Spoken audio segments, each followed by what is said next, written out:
This is an update to a previous story we covered, posted by Hunter Bertram of KXLY4 News. Security cameras show the University of Utah women's basketball team leaving the restaurant Crafted Tap House and Kitchen.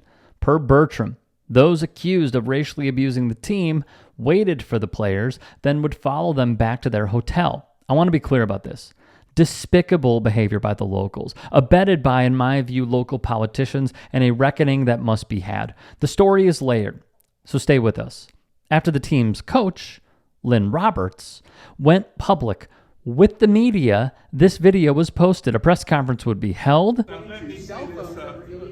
going to bring this press conference to a close. Evidence room outside of the evidence room. Great for policy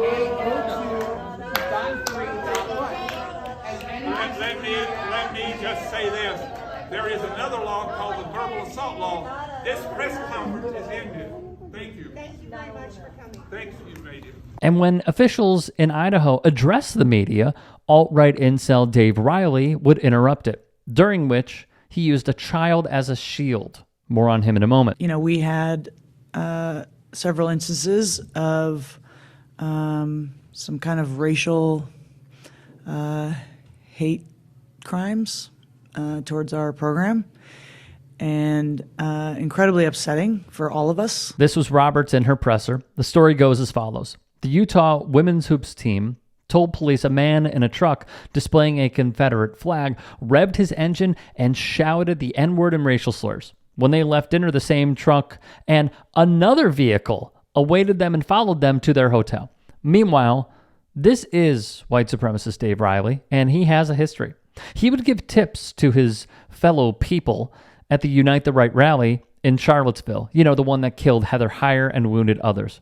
From the Idaho Capital Sun, Riley was one of those calling for marching straight through the Commons with tiki torches for the night rally, arguing that nobody would expect it and it would give us an opportunity to take photos and videos and lots of good propaganda. He also has reach with many lawmakers in the state, and that is beyond troubling. This is a man who has said it was a mistake that women were given the right to vote. He has been labeled an anti-Semite by his peers. Pick any phrase on the alt-right bingo card, and he has hit it. Though Riley has denied it, his tweets speak volumes.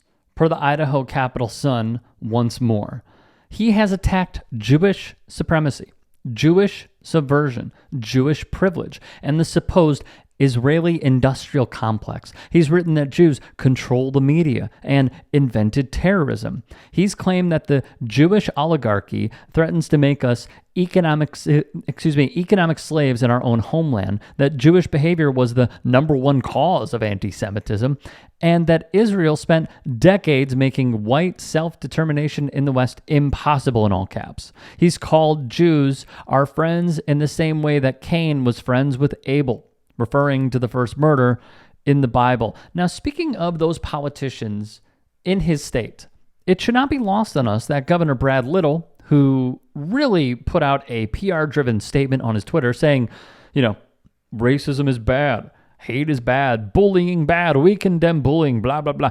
He was part of an effort and signed into law a bill essentially banning DEI. It is, as many know, the new boogeyman for the right, like woke and critical race theory. Now, why did the Utah women's basketball team stay in Coeur d'Alene? Let me tell you. From ESPN several years ago, Spokane was announced as a host for the first and second rounds of the men's NCAA tournament, and there was also a large regional youth volleyball tournament that weekend. There was limited hotel space.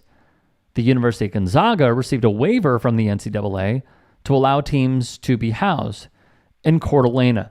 This area is a hotbed, though, for extremists like Riley.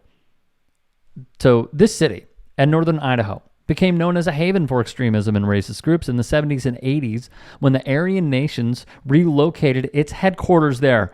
Skinheads held parades in the 90s. Activity declined following a lawsuit, but 2 summers ago, some may remember this as well, 31 members of the white nationalist group Patriot Front were arrested there with plans to disrupt a queer pride event. In Spokane and northern Idaho, at least 9 hate groups operated in the region, including Identity Evropa, the Proud Boys, Act for America and America's Promise Ministries, according to the Southern Poverty Law Center as of their reporting in 2018. Melissa Luck, a local news director, would take to Twitter and write this: hate has been a stain on Coeur d'Alene and North Idaho for many years, amplified by the Aryan nations.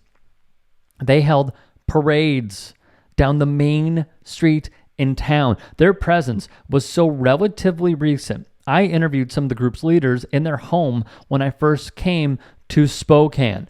Utah would go on to beat South Dakota State, but then lose to Gonzaga after this incident took place. That final score was 77-66. As of today, Heath Drusen, who is a host with the podcast Extremely American, would weigh in with this nugget that's also important. It was North Idaho legislators who helped kill a Too Great for Hate license plate in 2020.